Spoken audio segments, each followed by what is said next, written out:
नमस्कार विद्यार्थी मित्रांनो, मी एक सर तुमचं स्वागत करतो बायोकिरण या प्लॅटफॉर्मवरती.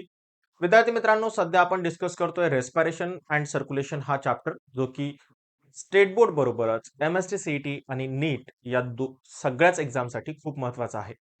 विद्यार्थी मित्रांनो, याचे ऑलरेडी 5 लेक्चर 5 पार्ट आपण ऑलरेडी युट्यूबला अपलोड केलेले आहेत.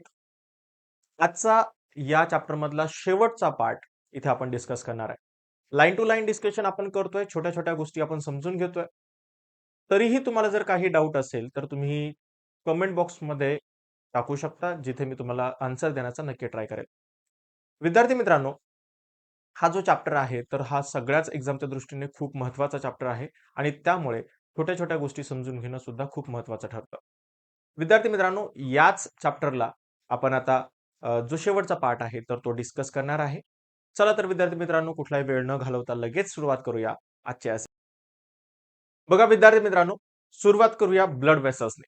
आता ब्लड वेसल्स काय आहे? Blood vessels, so blood vessels म्हणजे ब्लडला ट्रान्सपोर्ट करणारी पाईपलाईन थोडक्यात.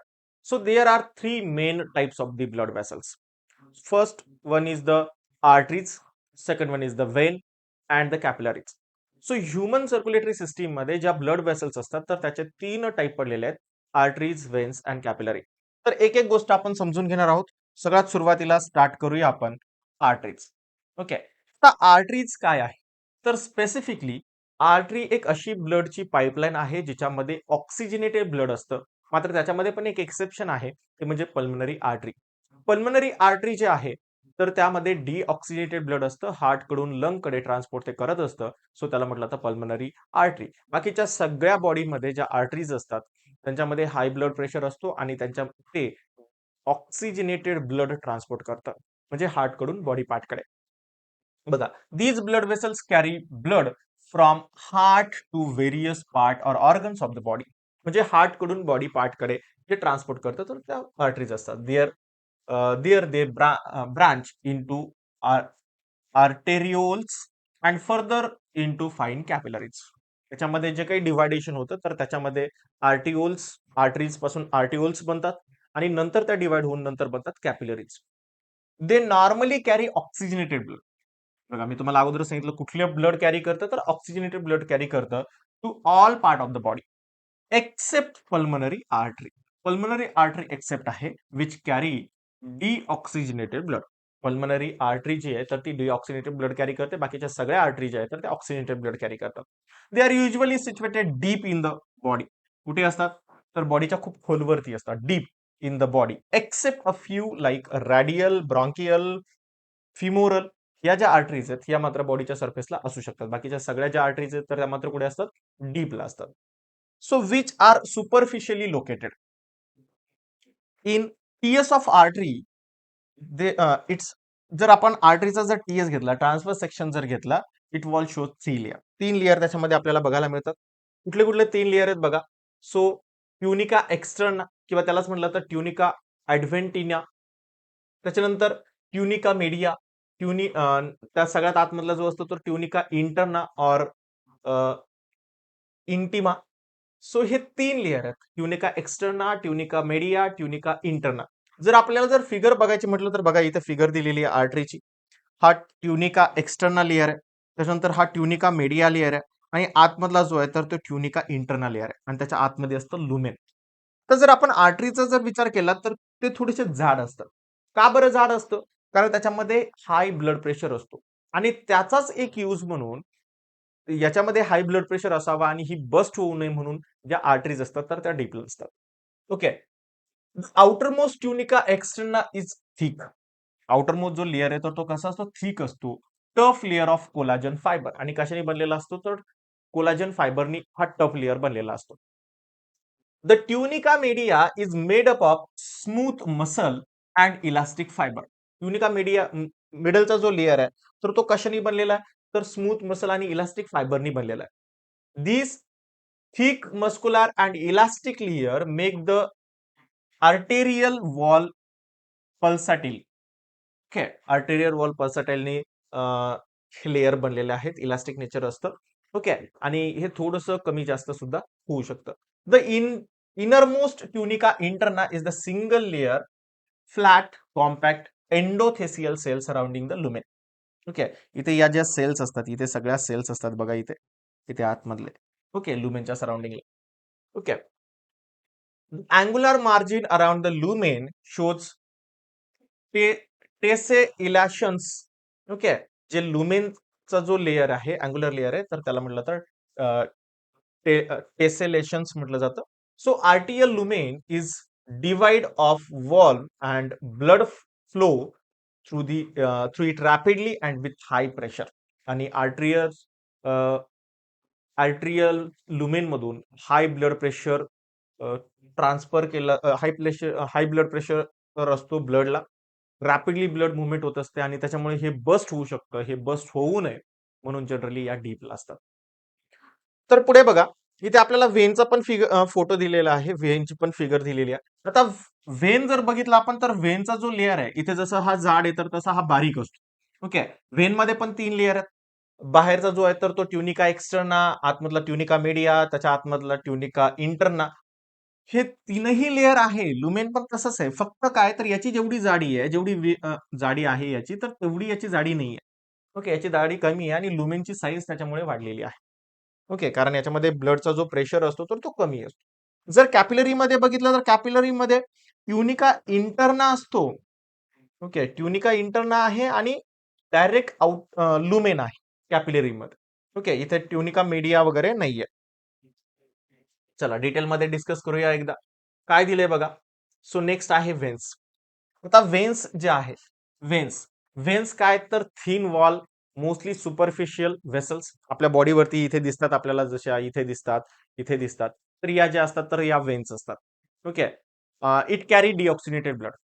ओके, जनरली हे ब्लड कुठून कुठे होतं, तर organ toward the heart. Deoxygenated blood organ पासून तर हार्ट कडे ट्रान्सपोर्ट करण्याचं काम हे करतं. The capillaries around the various organ join to form the veins. आणि खूप साऱ्या कॅपिलरी ऑर्गनला असलेल्या कॅपिलरी ज्या आहेत तर त्या नंतर एकत्र येतात आणि त्यांच्यापासून व्हेन बनते. So except the pulmonary vein, all other veins body carry deoxygenated blood toward the heart. So pulmonary Wien जर सोडलं, कारण पल्मनरी वेन मध्ये असतं ऑक्सिजनेटेड ब्लड, पल्मनरी वेन जर सोडलं तर बाकीच्या सगळ्या वेन मध्ये असतं डिऑक्सिजनेटेड ब्लड आणि ते बॉडीकडून हार्टकडे ट्रान्सपोर्ट करतात. नेक्स्ट आहे पोर्टल वेन. तर पोर्टल वेन काय आहे बघा. Okay, portal vein. Portal vein, that example for hepatic portal vein, differs from other normal vein in that is start as a capillary from one organ and capillarizes in some intermediate organ, for example liver, before taking the blood toward the heart. Okay, म्हणजे heart सगळ्या organ कडून ते येऊन portal वेनची आहे तर ती एक Wien बनते जी दुसऱ्या ऑर्गन कडे जाते आणि तिथून नंतर ती हार्ट कडे जाते. म्हणजे डायरेक्टली हार्टला ब्लड देण्याऐवजी ती दुसऱ्या ऑर्गन कडून जाते. सो कॅपिलरीज पासून बनलेली असते आणि एका ऑर्गन कडून दुसऱ्या ऑर्गन कडे, नंतर मग ती हार्ट कडे जाते. सो त्याला म्हटलं तर portal Wien.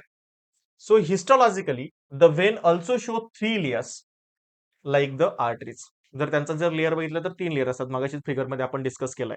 Tunica externa, tunica media, tunica interna, असे तीनही लेअर त्याच्यामध्ये प्रेझेंट असतात. The tunica externa, tunica media, tunica interna. However, the tunica media is comparatively thinner. Tunica media जो आहे तर तो आर्टरीज पेक्षा एक थिन असतो. देअर लुमेन इज वाईट आणि लुमेन जो आहे तर तो वाईड असतो, नॅरो असतो. So internal wall at regular intervals can be seen. आणि यांच्यामध्ये इंटरनल वॉल सुद्धा असतात काही स्पेसिफिक इंटरव्हल नंतर. So blood flow pressure and the wall present prevent back flow of the blood. So काय, याच्यामध्ये ब्लड प्रेशर जो आहे तर तो फ्लो प्रेशरने होता, म्हणजे कमी ब्लड प्रेशर असतो. आणि याच्यामध्ये वॉल असतात कशासाठी, तर बॅकफ्लो प्रिव्हेंट करण्यासाठी, बॅकफ्लो थांबवण्यासाठी. ओके, बॅकफ्लो होऊ नये ब्लडचा, म्हणजे पुढे आलेलं ब्लड परत मागे जाऊ नये म्हणून जनरली इथे काय असतात, वॉल्व असतात.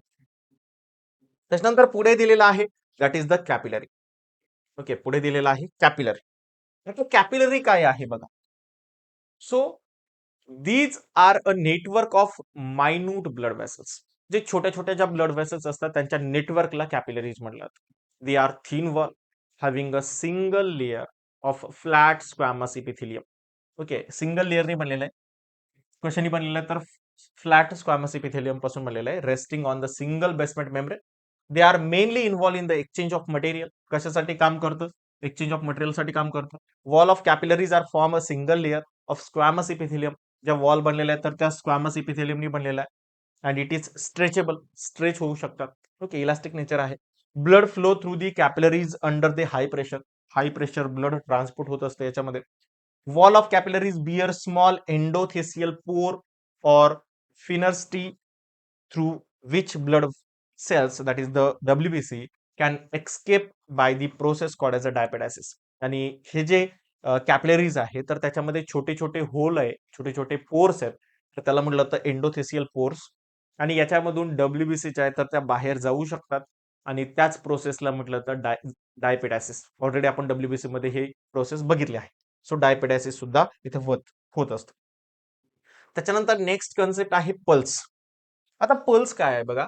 So it is the series of pressure wave that travel through the arteries due to the ventricular system.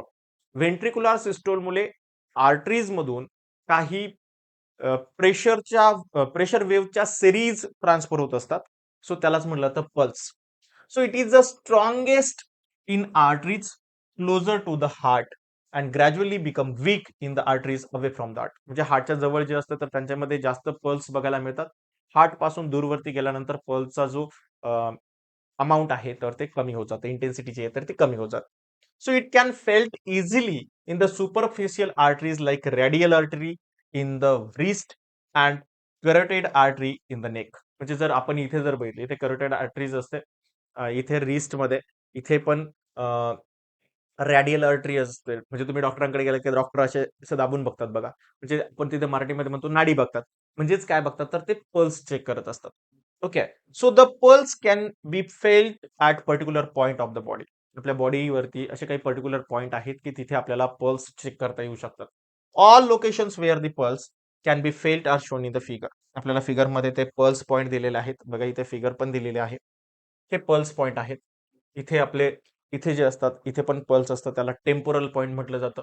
त्याच्यानंतर इथे असतात त्याला फेसियल पॉइंट म्हटलं जातं. त्याच्यानंतर इथे जे आहे तर त्याला कॅरोटेड पॉइंट म्हटलं जातं. त्याच्यानंतर इथे असतात त्याला ब्रॉन्कियल पॉइंट म्हटलं जातं. इथे जे असतात तर त्याला रॅडियल पॉइंट म्हटलं जातं. त्याच्यानंतर आपली जी थाईज आहे तर त्या थाईजच्या इथे पण असतं. सो त्याला इथे जे असतात तर त्याला फिमोरल पॉइंट म्हटलं जातं. त्याच्यानंतर आपल्या पायाच्या तिथे असतं तर त्याला डॉर्सलिस पेडिस म्हटलं जातं. त्याच्यानंतर आपल्या गुडघा जो असतो तर त्या गुडघ्याच्या जस्ट बॅक साईडला इथे एक असतं तर त्याला पॉप्लिटियल पॉइंट म्हटलं जातं. त्याच्यानंतर आपल्या पायाची जी टाच असते तर टाचीच्या थोडंसं वरती असतं तर त्याला म्हटलं तर पोस्टिरियल कंटिबियल. हे जे पॉइंट आहे तर इथे हे सगळे जे पॉइंट आहेत तर या सगळ्या पॉइंटला पल्स पॉइंट म्हटलं जातं. सो टोटल 9 पॉइंट इथे असतात. Okay, so pulse rate is equal to heart rate. So याच्यावरून आपल्याला हार्ट रेट काय असतं तर ते कळतं, कारण पल्स रेट आणि हार्ट रेट हा सेम असतो. आणि म्हणून म्हटलं जातं pulse rate is equal to heart rate. त्याच्यावरती एक पीवायक्यू बनलेला आहे एमएसटी सीईटी साठी. सो एमएसटी सीईटी मध्ये इथे एक पीवायक्यू बनलेला आहे तर ते तुम्हाला माहिती पाहिजे. सो पल्स रेट कसा असतो, इक्वल टू हार्ट रेट असतो. So pulse rate higher than the normal. Normal कधी म्हणू, सो 100 बीट पेक्षा जर जास्त झाला, 100 बीट्स पर मिनिट पेक्षा जर जास्त असेल तर त्याला हायर पल्स रेट म्हटलं जातं. It is called as a tachycardia. आणि त्या कंडिशनला म्हटलं तर tachycardia. And slower pulse rate that means the below 60 beat per minute, 60 beat पेक्षा कमी जर असेल तर त्या कंडिशनला म्हटलं जातं ब्रॅडिकार्डिया. सो ट्रॅचिकार्डिया म्हणजे हायर पल्स रेट आणि ब्रॅडिकार्डिया म्हणजे lower pulse rate. Okay, lower than the normal. Next condition आपल्याला डिस्कस करायचंय तर ते म्हणजे ब्लड प्रेशर. नेक्स्ट कन्सेप्ट आहे ब्लड प्रेशर. शॉर्ट मध्ये त्याला म्हटलं तर BP, that is the blood pressure. The pressure exerted by blood on the wall of the blood vessel is called as a blood pressure. म्हणजे blood pressure किती exit होतो blood vessels वरती, तर त्याला म्हटलं जातं blood pressure. So it is measured by the sphygmomanometer. Okay, याच्यावरती पण क्वेश्चन विचारलेला आहे, स्टेट बोर्डला याच्यावरती क्वेश्चन आलेला आहे. ब्लड प्रेशर कशाने मेजर केला जातो, तर स्पॅग्मोमॅमोमीटरनी जनरली मेजर केला जातो. It is usually measured from the arteries.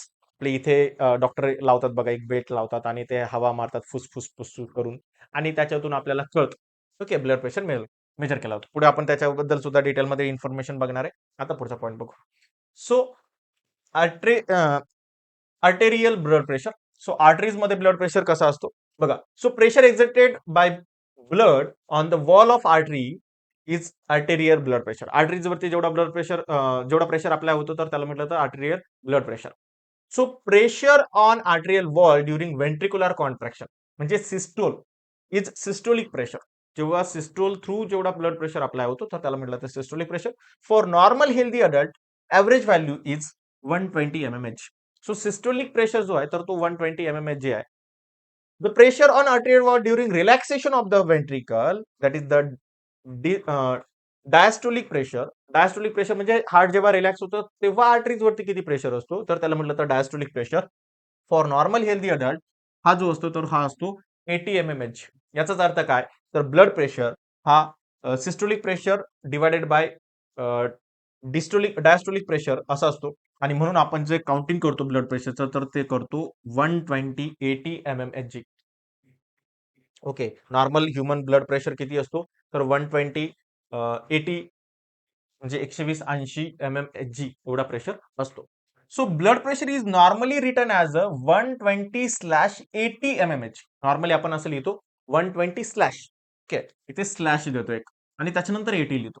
So 120/80 mmHg. So difference between systolic and diastolic pressure is called as a pulse pressure. आणि याचा जो डिफरन्स आहे तर त्याला म्हटलं जातं pulse pressure. So normally it is a 40 mmHg. So normal human मध्ये normal pulse pressure किती असतो तर तो असतो 40 mmHg. Okay, so deviation from normal blood pressure value indicate malfunctioning of the heart. Okay, so it may be due to the high और low blood pressure. Okay, blood value. So arterial inelasticity and hardening of arteries.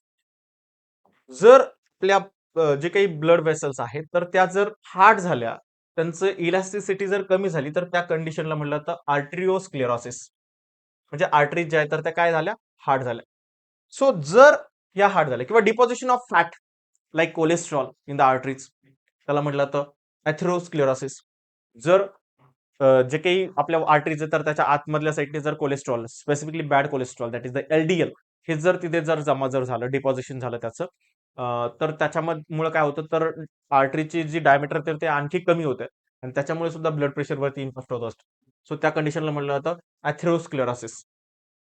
So renal diseases and emotion induce hormonal changes, obesity, या सगळ्या कंडिशनमुळे काय होतं blood pressure lower than the normal आणि blood pressure काय होतो कमी होतो. So below 60 mmHg is called as a hypotension. जर ब्लड प्रेशर 120/80 पेक्षा कमी होऊन जर तो 90-60 पेक्षाही कमी झाला तर त्या कंडिशनला म्हटलं होतं hypotension. Hypo means below, tension means average. Okay, so average पेक्षा कमी होणं तर त्याला म्हटलं जातं hypotension. So the blood pressure higher than the normal that means above 140/90 mmHg. जर 140/90 mmHg पेक्षा जर जास्त ब्लड प्रेशर जर गेला तर त्या कंडिशनला मात्र म्हटलं जातं हायपरटेन्शन. सो लो ब्लड प्रेशरला म्हटलं जातं हायपोटेन्शन, हाय ब्लड प्रेशरला म्हटलं जातं hypertension. So various factor that affect the blood pressure are cardiac output, peripheral resistance, blood volume, length and diameter of the blood vessels, viscosity of blood, age, gender, then venous return, sleep, emotions, exercise, anxiety, या सगळ्या condition हाई blood pressure आणि low blood pressure साठी कारणीभूत आहे. ठीक आहे, so hypertension आणि hypertension या दोन्ही पण कंडिशन साठी या सगळ्या गोष्टी रिस्पॉन्सिबल असतात. So normal cardiac output is the 5 litre per minute. Okay, cardiac output म्हणजे काय, तर एका मिनिटामध्ये हार्ट किती ब्लड पंप करतं, तर त्याला आपण म्हणतो कार्डियक आउटपुट. कालच्या लेक्चरला आपण डिस्कस केलं होतं. सो हे किती असतं, तर हे near about 5 litre per minute असतं. So increase in the cardiac output increases systolic pressure. आणि जेव्हा कार्डियक आउटपुट इन्क्रीज होतो, तर त्याच्यामुळे सिस्टोलिक प्रेशर सुद्धा वाढतो. So peripheral resistance depend upon the diameter of the blood vessels. Peripheral resistance म्हणजे काय, तर डायमीटर जर कमी झाली तर त्याच्यामुळे पेरिफेरल रेजिस्टन्स येतो.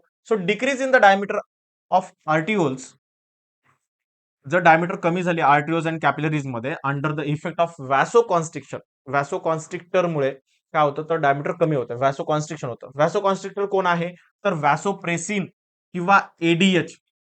ADH that is the anti diuretic hormone. So ADH and vasopressin, त्यालाच व्हॅसोप्रेसिन म्हटलं जातं. तो जे वेसल्स आहे तर त्याला प्रेस करतो, म्हणजे त्याचं कॉन्ट्रॅक्शन करतो, म्हणून त्याला व्हॅसोकॉन्स्ट्रिक्टर पण म्हटलं जातं. Cause increase the peripheral resistance and thereby increase the blood pressure. आणि त्याच्यामुळे काय होतं, रेजिस्टन्स वाढतो आणि ब्लड प्रेशर जास्त वाढतो.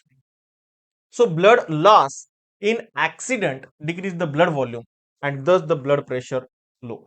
ओके. सो काय होतं, जर एखाद्या ऍक्सिडेंट झाला आणि खूप जास्त ब्लड लॉस झालेला असेल तरी तरी सुद्धा काय होतं, ब्लड व्हॉल्यूम कमी होतो आणि त्याच्यामुळे ब्लड प्रेशर सुद्धा कमी होतो. So blood pressure is directly proportional to the viscosity of the blood. ब्लडची विस्कॉसिटी किती आहे, तर त्याच्यावरती सुद्धा डिपेंड आहे की ब्लडचं प्रेशर किती असेल. Then blood blood pressure increases with age due to the increase in the inelasticity of blood vessels. Okay, so blood pressure age नुसार वाढत जातो. Okay, so amount of blood brought to the heart via the vein per unit time is called as a venous return. बघा, blood जे आहे तर ते heart पासून veins पर्यंत एक पर युनिट टाइम मध्ये किती ट्रान्सफर होतं, तर त्याला म्हटलं जातं वेनस रिटर्न.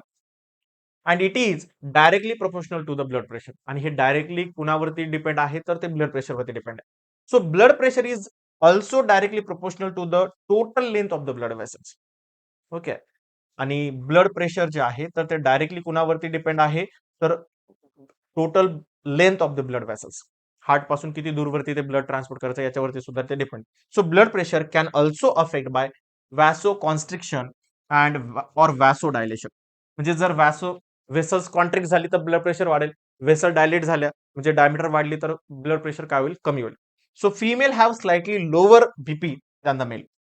मेल मध्ये हाय ब्लड प्रेशर असतो आणि फिमेल मध्ये थोडासा कमी असतो for age before the menopause. Okay, menopause होण्याच्या अगोदर म्हणजे शेवटची लास्ट मिन्स्ट्रुअल सायकल होण्याच्या अगोदर. So however the risk of high blood pressure increases in the female. आणि त्याच्यामुळे काय होतं, हाय ब्लड प्रेशरचा जो अमाऊंट आहे तर ते फिमेल मध्ये लवकर होतं. कधी, so after menopause set in. जेव्हा मोनोपॉज झालं म्हणजे लास्ट मिन्स्ट्रुअल सायकल होऊन गेली की त्याच्यानंतर फिमेल मध्ये हाय ब्लड प्रेशर असण्याचा धोका वाढतो. ओके, तर या छोट्या छोट्या गोष्टी आपल्याला माहिती पाहिजे. ओके, त्याच्यानंतर नेक्स्ट आहे मेजरमेंट ऑफ ब्लड प्रेशर. नेमकं ब्लड प्रेशर मोजायचा कसं. Okay, so blood pressure measured with the help of one instrument known as a sphygmomanometer. Okay, sphygmomanometer. हे स्पॅग्मोमॅनोमीटर काय आहे, तर हे एक इन्स्ट्रुमेंट आहे ज्याच्यावरून आपल्याला ब्लड प्रेशर आपल्याला मेजर करता येतो.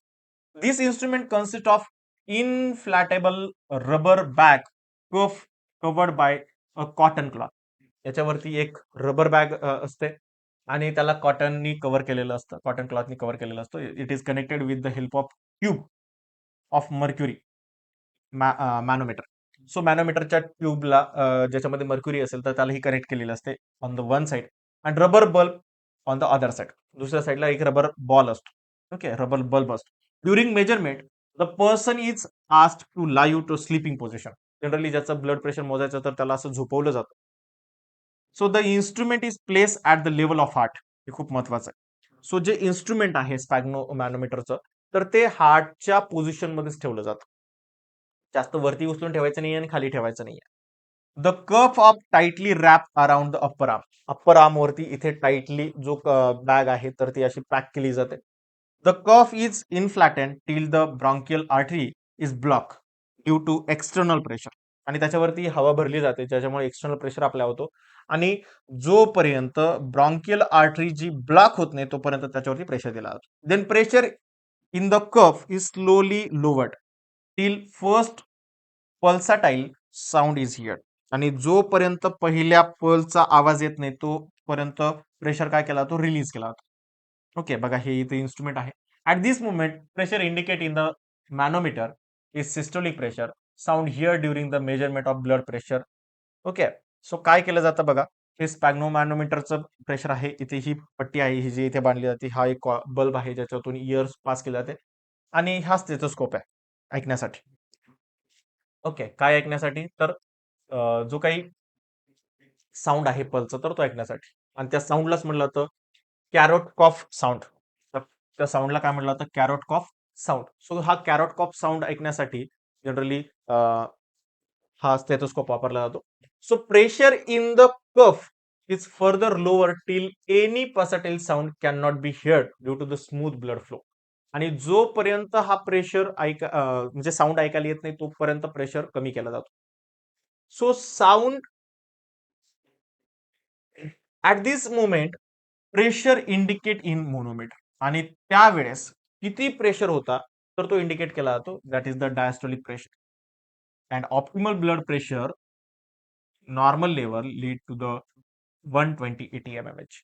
आणि हा प्रेशर किती असतो तर हा 120-80 mmHg इतका प्रेशर असतो. त्याच्यानंतर पुढे आपल्याला एक कंडिशन दिली ती म्हणजे हायपर टेन्शन. हायपर टेन्शन म्हणजे हाय ब्लड प्रेशर. ओके, आता हायपर टेन्शन म्हणजे काय, persistently rise blood pressure higher than the normal is called as a hypertension. म्हणजे नॉर्मल कंडिशन पेक्षा जर कायमस्वरूपी जर जास्त ब्लड प्रेशर राहत असेल तर त्या कंडिशनला हायपरटेन्शन म्हटलं जातं. मग किती पाहिजे, किती असेल तर 140-90 mmHg is called threshold of hypertension. म्हणजे 140-90 पर्यंत जर ब्लड प्रेशर जर असेल तर त्याला म्हटलं जातं higher blood pressure. Okay, threshold of the hypertension. And 180 120 mmHg is the higher reading are dangerous to the health. जर 180 120 mmHg एवढा जर ब्लड प्रेशर गेला तर तो हार्टला डॅमेज करू शकतो, ब्रेनला डॅमेज करू शकतो, किडनीला डॅमेज करू शकतो. सो डेंजरस ब्लड प्रेशर आहे, खूपच जास्त blood pressure. It may damage heart, brain and kidneys. So under the condition of hypertension heart uses more energy. Okay, जर ब्लड प्रेशर वाढवायचं असेल तर हार्टला जास्त पंप करावं लागेल आणि हार्टला जास्त पंप करायचं असेल तर हार्टला एनर्जी पण जास्त लागेल. So more energy for pumping which causing angina pectoris. आणि याच्यामुळे काय होतं, अँजिना पेक्टोरिस होतं म्हणजे काय तर चेस्ट पेन व्हायला लागतं. बघा, the chest pain due to the lowered blood supply to cardiac muscle. आणि त्याच्यामुळे काय होतं, कार्डियाक मसललाच ब्लड फ्लो जो आहे तर तो कमी जातो आणि त्याच्यामुळे चेस्ट पेन व्हायला लागतं आणि may lead to the myocardial infarction. आणि त्याच्यामुळे काय होऊ शकतं, मायोकार्डियल इन्फ्रॅक्शन होऊ शकतं. मायोकार्डियल म्हणजे काय तर कार्डियाक सेल जे असतात तर त्यांचं डेथ व्हायला स्टार्ट होतं. So myocardial infarction. So there are more chances of brain haemorrhage. आणि याच्यामुळे काय होतं तर खूप जास्त चान्सेस असतात ब्रेन ह्युमरेज. आपल्या भाषेत सांगायचं म्हटलं तर आपण त्याला म्हणतो ब्रेन हॅमरेज. ऍक्च्युली हा ब्रेन हॅमरेज वर्ड नाही आहे, ब्रेन ह्युमरेज म्हणजे काय तर ब्रेनमध्ये ब्लड घुसतं. ऍक्च्युली ब्रेनमध्ये ब्लड नसतं, ब्रेनच्या सराउंडिंगला एक बॅरियर असतं नोन ॲज अ ब्लड ब्रेन बॅरियर. आणि या ब्लड ब्रेन बॅरियर पर्यंत ब्लड असतं, त्याच्या पुढे ब्लड नसतं, त्याच्या पुढे असतं सेरिब्रोस्पायनल फ्लुइड. मात्र कधी कधी काय होतं हायपर टेन्शनमुळे ही ब्लड ब्रेन बॅरियर फाटतं आणि त्याच्यातून ब्लड आतमध्ये जातं आणि त्याच्यामुळे क्लॉट तयार होतं आणि त्याच्यामुळे ब्रेनच्या सेलवरती थोडीशी सूज येते आणि त्याचं फंक्शन तिथे स्टॉप होतं आणि त्याच्यामुळे त्याच कंडिशनला आपण ब्रेन ह्युमरेज म्हणतो.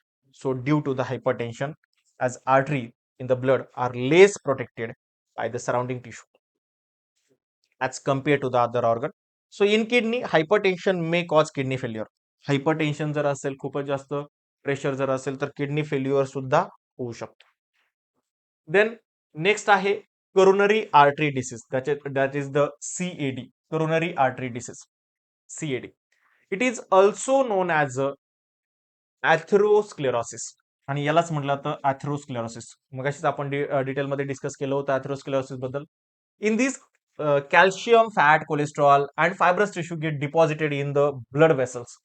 ब्लड वेसलच्या आतमध्ये काय होतं तर calcium, fat like cholesterol, then fibrous tissue या तिथे डिपॉझिट होतात आणि त्याच्यामुळे हा जे काही आर्टरीज असेल, व्हेन्स असेल, म्हणजे व्हॅस्क्युलर टिश्यू, व्हॅस्क्युलर सिस्टीम असेल, तर त्या ब्लड वेसल जे आहेत तर त्यांची डायमीटर कमी होते आणि त्याच्यामुळे ब्लड प्रेशर वाढतो. Okay. So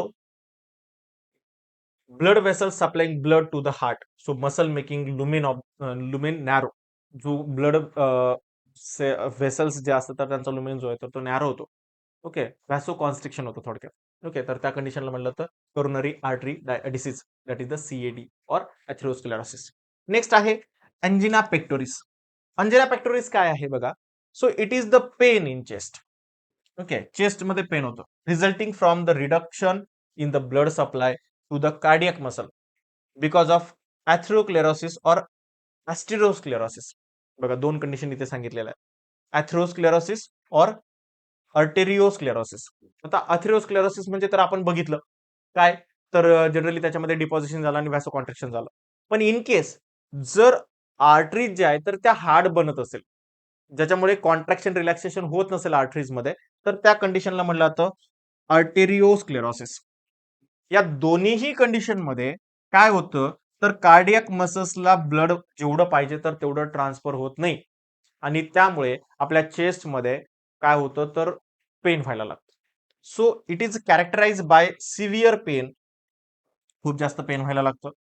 heaviness in the chest, असं छातीवरती दडपण आल्यासारखं होतं, कोणतरी जास्त वजन ठेवल्यासारखं वाटतं. The pain may spread to neck, इकडे वरती पण पेन व्हायला लागतं नेककडे, लोअर जॉकडे, left arm and left shoulder. Okay, इकडे जायला लागतं असं पेन, इकडे इकडे इकडे जायला लागतं, इथे इथपर्यंत दुखायला लागतं. हे सगळं होतं. The pain usually result from exertion, खूप जास्त एक्झर्शन झालं तरी पण होतं. When there is more demand of oxygen by the heart, हार्टला जास्त डिमांड असते ऑक्सिजनची, but the supply does not meet the requirement, आणि जेवढा सप्लाय पाहिजे तर तेवढा मिळत नाही आणि त्याच्यामुळे जनरली हे पेन होतं. सो त्या कंडिशनला म्हणलं तर अंजना पेक्टोरिस. त्याच्यामुळे हार्ट अटॅक येण्याचे चान्सेस सुद्धा वाढतात. देन नेक्स्ट आहे अँजिओग्राफी, त्याच्या नावातच आहे अँजिओ. अँजिओ म्हणजे ब्लड व्हेसल्स, ग्राफी म्हणजे फोटोग्राफी थोडक्यात. म्हणजे थोडक्यात काय, तर आपण आपल्या ब्लड व्हेसलची फोटोग्राफी करायची, त्याला म्हणायचं angiography. So X-ray imaging of the cardiac blood vessels to locate the position of blockage.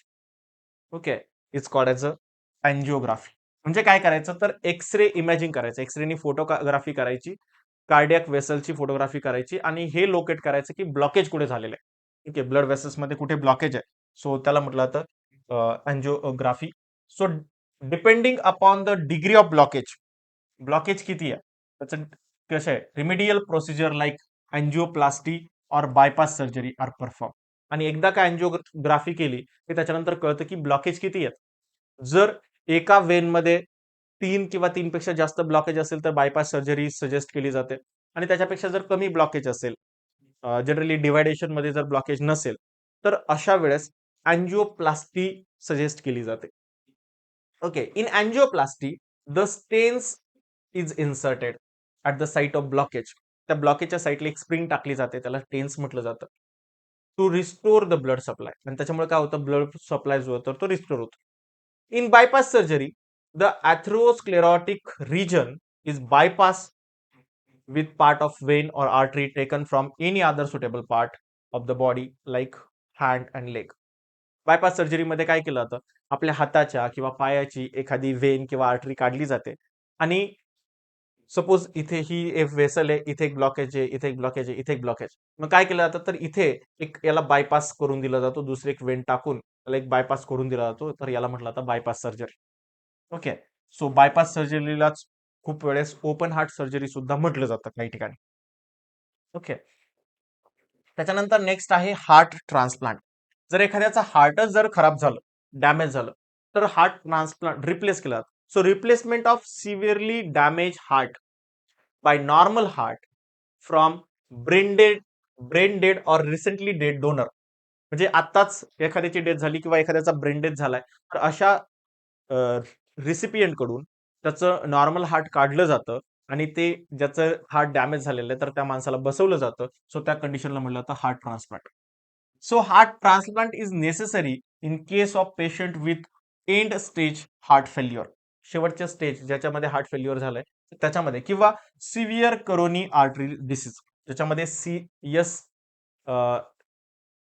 Severe CAD आहे. ओके, करोनरी आर्टिरियल डिसीज आहे सिव्हिअर प्रकारचं, तर त्याच्यामध्ये हार्ट रिप्लेसमेंट केलं जातं, तर त्याला त्या प्रोसेसला म्हटलं जातं हार्ट ट्रान्सप्लांट. त्याच्यानंतर नेक्स्ट आहे that is the silent heart attack. बऱ्याच लोकांना सायलेंट हार्ट अटॅक येतात, त्यांनाही कळत नाही सायलेंट हार्ट अटॅक काय आहे. बघा, silent heart attack also known as silent myocardial infarction. It is the type of heart attack. हा एक हार्ट अटॅकचा टाइप आहे that lack the general symptoms of classic heart attack. हा नॉर्मल हार्ट अटॅक मध्ये काय होतं, एक्स्ट्रीम चेस्ट पेन होतं, hypertension होतं, शॉर्टनेस ऑफ ब्रीथ होतं, स्वेटिंग होतं, डिझिनेस होतो. ओके, हे जे सिम्पटम जे असतात म्हणजे काय, तर खूप जास्त छाती दुखणं किंवा खूप जास्त ब्लड प्रेशर वाढणं, त्याच्यानंतर श्वास घ्यायला तकलीफ होणं, घाम येणं, थरथर काप होणं, ओके, घाबरल्यासारखं होणं, हे जे काही कंडिशन असतं जे जे हार्ट अटॅक मध्ये येतं, तर ते यांच्यामध्ये मात्र येत नाही. Okay, symptoms of silent heart attack are so mild, छोटे असतात, खूप कमी असतात, that person often confuse it for regular discomfort or thereby ignore. Regular असं वाटतं की आपल्याला थोडंसं अस्वस्थ वाटतंय आणि ते इग्नोर करतात. So it has been studied than men are more affected by the silent heart attack than the women. आणि जनरली हे मेल मध्ये जास्त होतं as compare to female. Okay, silent heart attack येते असतात.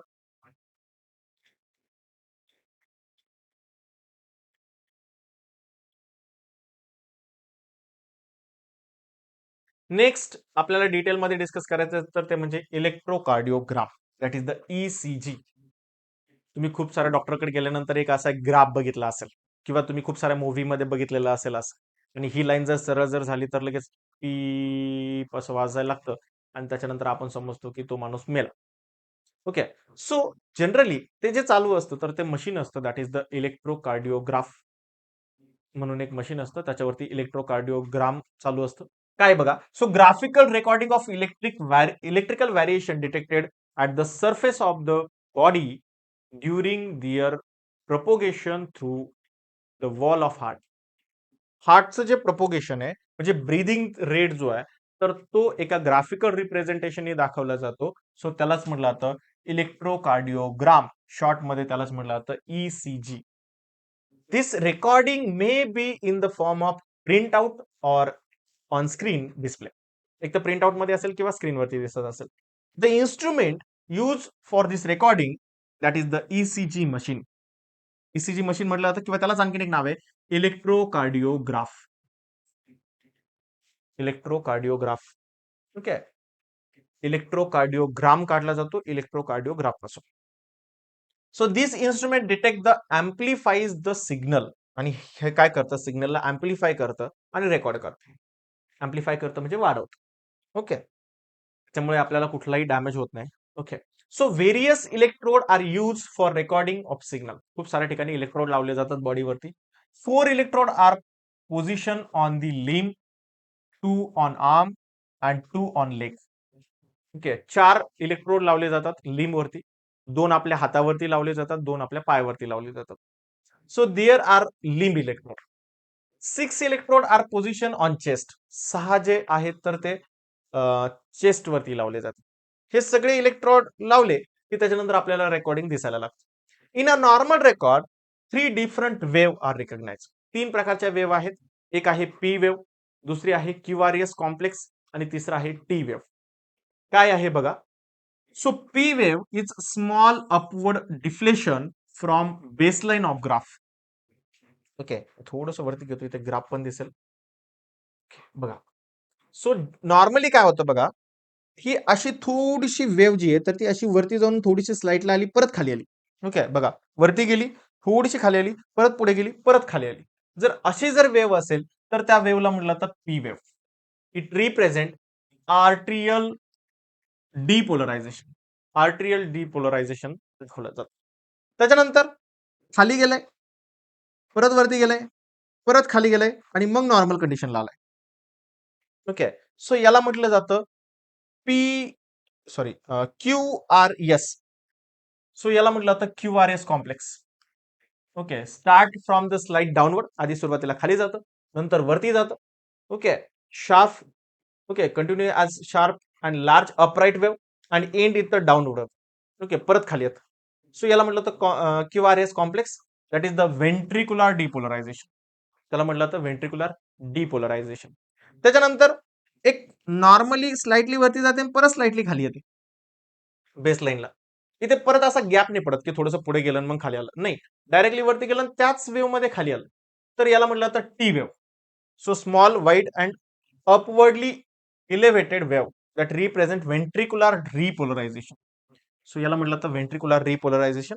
आणि या तीनही कंडिशन मधून आपल्याला त्याचा टाइम कळतो की किती टाइम मध्ये ते हार्टबीट होत आहेत आणि त्याच्यावरून आपण हार्ट रेट काढू शकतो. So ECG help diagnosis to abnormality in conducting pathway, enlargement of heart chamber, damage of cardiac muscles, reduced blood supply to cardiac muscles and causes of chest pain. या सगळ्या गोष्टी याच्यातून कळतात. काय काय कळतं? तर काही कंडक्टिंग पाथवे अबनॉर्मल झालंय का? हार्टचं इन्लार्जमेंट झालंय का? हार्टच्या चेंबरचं इन्लार्जमेंट झालंय का? किंवा कार्डियाक मसल डॅमेज झालेले आहेत का? त्याच्यानंतर कार्डियक मसल्सला ऑक्सिजन कमी पडतोय का? म्हणजे ब्लड प्रेशर कमी पडतो, ब्लड कमी पडतंय का? तर या सगळ्या कंडिशन किंवा चेस्ट पेन का होत आहे, तर या सगळ्या गोष्टी बद्दल इन्फॉर्मेशन आपल्याला इथे मिळत असते. A physical physician can find out the defect in heart by examining the wave pattern and time interval between them. यांच्यामधला टाइम इंटरव्हल आणि त्यांचा वेव्ह पॅटर्न कसा आहे, तर याच्यावरून फिजिशियन जो आहे तर तो आपल्याला काय डिफेक्ट झालाय आपल्या हार्टमध्ये किंवा त्याच्या रिलेटेड काय डायग्नोसिस आहे तर ते करू शकतो. देन नेक्स्ट आहे that is the second system, that is the lymphatic system. Okay, lymphatic system काय आहे बघा. So lymphatic system consist of lymphatic vessels, some organs and tissues. या सगळ्यांमध्ये सगळ्यांना एकत्रितपणे म्हटलं जातं लिम्फॅटिक सिस्टीम. आता lymphatic system that is the lymph means clear water. Okay, so lymph means clear water. So it is a fluid connective tissue. Lymph जे तर ते फ्लुइड कनेक्टिव्ह टिश्यू आहे with almost similar composition of the blood. Okay, blood सारखंच आहे. तर exception त्याच्यामध्ये आहे, except RBC, platelet and some proteins. त्याच्यामध्ये आरबीसी नाहीये, त्याच्यामुळे त्याचा कलर जो आहे तर तो क्रिस्टल क्लिअर कलर आहे. प्लेटलेट नाहीये. Okay, so fluid from intercellular space of the body tissue enter into the lymphatic vessels. दोन सेलच्या मध्ये असलेला जो इंटरसेल्युलर स्पेस आहे तर त्याच्यामध्ये याचं फ्लुइड असतं आणि नंतर ते एकत्रित होतं लिम्फॅटिक वेसल्स मध्ये. From here it is discharge into the blood vessels आणि नंतर ते ब्लड वेसल्स मध्ये स्पेसिफिकली वेन मध्ये डिस्चार्ज केलं जातं through the thoracic duct and right lymphatic duct. Okay, thoracic duct मधून आणि राईट लिम्फॅटिक डक्ट मधून ते ट्रान्सफर केलं जातं. बघा इथे आपल्याला एक फिगर पण दिलेली आहे लिम्फॅटिक सिस्टीमची.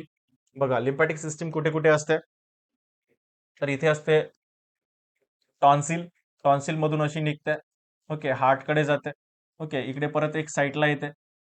इथे जे आहे तर इथे थायमस ग्लँड जी आहे तर थायमस ग्लँड पर्यंत आलेली असते. त्याच्यानंतर इकडे रेड बोन मॅरो आहे तर तिथेच गेलेली असते.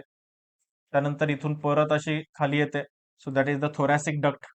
त्याच्यानंतर इथे जे साईडला जे असतात तर ते ऍक्झिलरी लिम्फ नोड असतात. खूप साऱ्या ठिकाणी लिम्फ नोड असतात. इकडे जे खाली जे असतात तर इकडे या साईडला तर इथे अपेंडिक्स आहे तर त्याच्या शेजारी इथे जे असतात तर इंग्विनियल लिम्फ नोड असतात. खाली पण इथे लिम्फ नोड असतात गुडघ्याच्या बॅक साईडला. That is the popliteal lymph node. Okay, तर हे सगळे किंवा इथे आपल्या बॉडीच्या इथे मानेच्या शेजारी जे असतात तर ते असतात सर्वायकल लिम्फ नोड. तर वेगवेगळे असे लिम्फ नोड असतात इथे आणि ही पूर्ण जी आहे तर ती लिम्फॅटिक सिस्टीम आहे. विद्यार्थी मित्रांनो, आजच्या सेशनमध्ये आपण हा पूर्ण चॅप्टर डिस्कस केलेला आहे. हा चॅप्टर आपल्या इथे संपलेला आहे. जर तुम्हाला हा व्हिडिओ आवडला असेल तर व्हिडिओला लाईक करा, कमेंट करा आणि सगळ्यात महत्त्वाचं म्हणजे तुमच्या मित्रांसोबत ते शेअर करा. पण फ्री ऑफ कॉस्ट इथे शिकवतोय आणि त्यामुळे तुम्हाला तुमच्याबरोबरच तुमच्या मित्रांचा सुद्धा फायदा झाला पाहिजे म्हणून हा व्हिडिओ सगळ्यांना शेअर करा. आणि जर चॅनलला सबस्क्राईब केलेलं नसेल तर अशा आणखी व्हिडिओसाठी चॅनलला सबस्क्राईब करून ठेवा, ज्याच्यामुळे तुम्हाला जे काही नोटिफिकेशन आहे व्हिडिओ अपलोड झाल्याचं तर ते तुम्हाला लवकर मिळेल आणि व्हिडिओ तुम्हाला बघता येतील. व्हिडिओ जर आवडला असेल तर व्हिडिओला लाईक करा, कमेंट करा. तुमचे काही डाऊट असेल तरी सुद्धा मला कमेंट करा. मी तुम्हाला तिथे आन्सर नक्की देण्याचा प्रयत्न करेल. आणि अ, याच बरोबर थांबूया आपण इथे. भेटूया नेक्स्ट व्हिडिओमध्ये नेक्स्ट चॅप्टर सोबत. तोपर्यंत bye bye. Happy learning. Take care.